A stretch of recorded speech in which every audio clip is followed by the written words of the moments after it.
السلام علیکم ورحمۃ اللہ وبرکاتہ۔ محترم ناظرین، آپ تمام ناظرین و سامعین کا قاسمی جی کے پر استقبال ہے۔ ناظرین، ہم نے ابھی دارالعلوم دیوبند کے نائب محتمم اور صدر جمعیت علماء ہند حضرت مولانا وقاری عثمان صاحب منصور پوری، اسی طرح ناموس رسالت کے علم بردار حضرت مولانا و مفتی ڈاکٹر محفوظ الرحمان صاحب عثمانی کی موت کا غم بھلایا بھی نہیں تھا کہ کیا غمناک اور افسوسناک خبر اس وقت موصول ہوئی کہ یو پی کے بہت ہی معروف و مشہور ادارہ دارالعلوم ندوۃ العلماء لکھنؤ کے سینئر استاذ اور عربی زبان و ادب کے بہترین ادیب حضرت مولانا نذر الحفیظ ندوی ازہری بھی 82 سال کی عمر میں اللہ پاک کو پیارے ہو چکے ہیں۔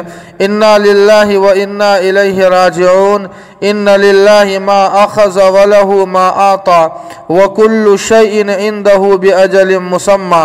ناظرین، آپ تمام حضرات سے گزارش ہے کہ حضرت والا کے لیے دعا فرمائیں کہ اللہ پاک انہیں جنت الفردوس میں اعلیٰ مقام نصیب فرمائے، ان کے پسماندگان، متعلقین، متوسلین اور اسی طرح وارثین اور شاگردگان کو صبر جمیل عطا فرمائے۔ جی ہاں ناظرین، اس خبر کے تعلق سے آپ کیا رائے رکھتے ہیں کمنٹ کر کے ہمیں ضرور بتائیں۔ ویڈیو کو لائک اور شیئر کر دیں، قاسمی جی کے کو سبسکرائب کر دیں۔ والسلام علیکم ورحمۃ اللہ۔